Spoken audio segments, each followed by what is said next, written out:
It's really good to be here, and I want to first acknowledge these students because this is not easy when you're a student. It's not even easy when you're a professional. So can we give these guys a hand?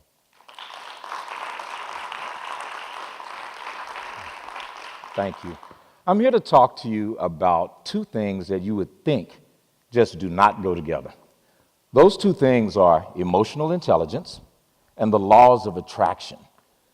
I was talking to Dr. Thomas the other day when I came for the rehearsal, and he said, well, Doc, emotional intelligence, isn't that being aware and having clarity about your feelings and the feelings of other people when you're in the midst of a set of circumstances or a situation with them? And I say, yeah, that is definitely a definition for that and a very accurate definition for that.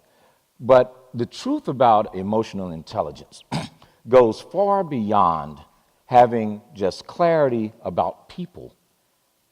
It's clarity about situations, circumstances. Why are you there?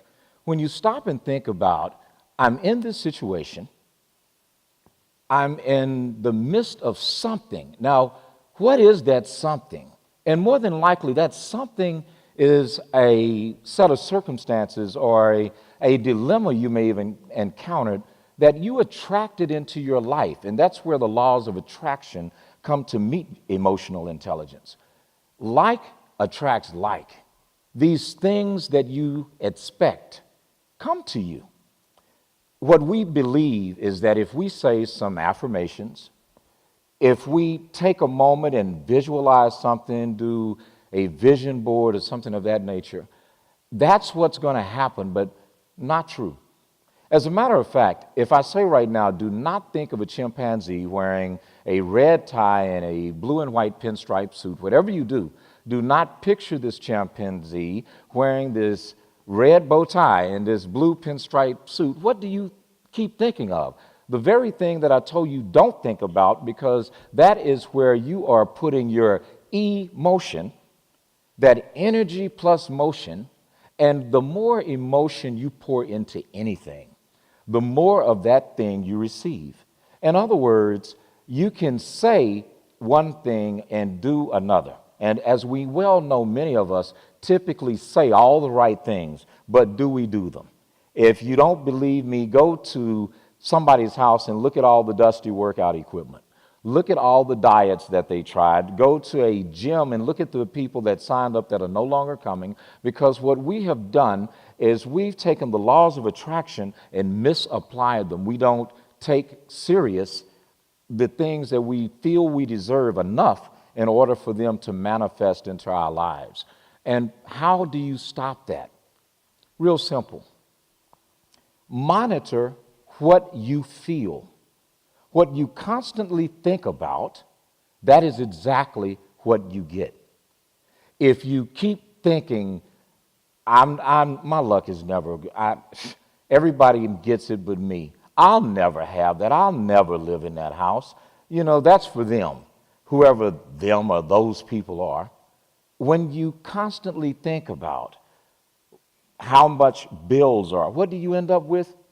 More pink slips, more bills. When you constantly think about, I don't want to gain any more weight, or I need to lose some of these bad habits that I have. I want to stop smoking. I'm not going to smoke. What do? The minute the pressure hits, you go get a cigarette and you smoke again.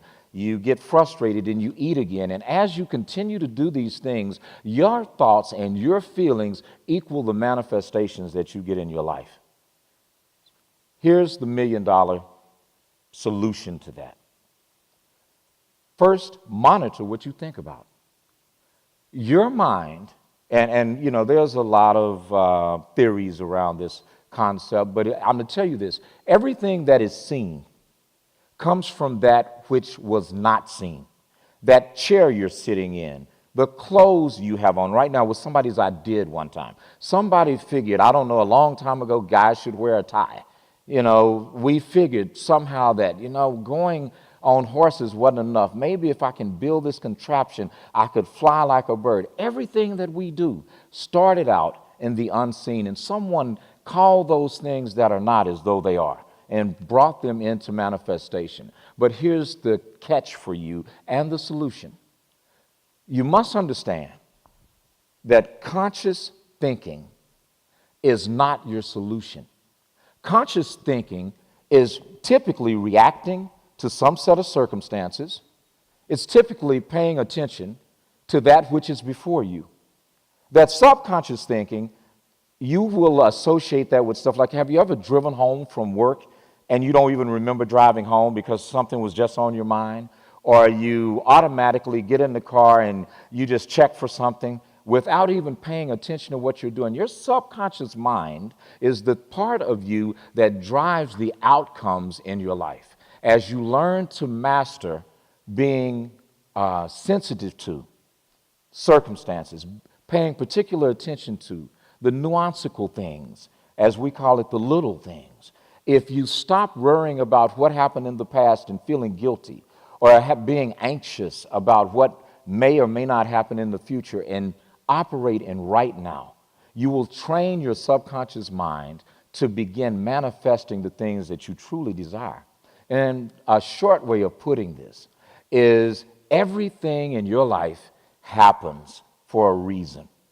Your responsibility is to look at these things in your life and ask this question, why now?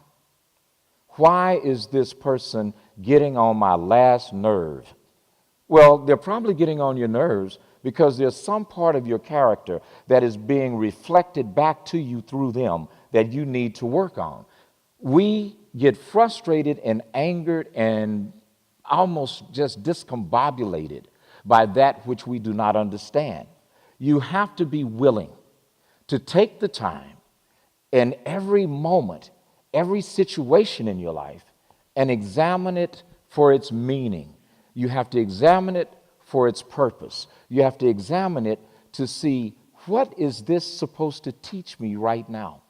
In my practice, something that I constantly tell people that I'm either speaking to in lectures like this or even in my office is to stop being so reactive and become proactive. Don't wait to talk. Truly listen. Don't just see things. Look at them. You know, when you hear something, you're perceiving it at the expense of all the white noise or the debris that surrounds it. When you look at something, you are deliberately ignoring things that otherwise could distract you. It takes effort to be successful, but the greatest effort is mastering how do you use your mind. As we evolve, and I'm not getting into some religious stuff, so there will be no offering, you don't have to panic, but we came from somewhere. We were received of a greater source and conceived when our parents decided to confirm that. But my belief is before we get here, we made a decision while we were coming. And we came to experience the contrast and the challenge that everyday life presents to us. See, your creator, which you are a co-participant in that creation, is smarter than you think. As a matter of fact, you can figure out exactly what everything means in your life by asking one question, one word, why? And it's okay. You know, even in dating, ladies, it's good to look at a guy and say, well, why are you here?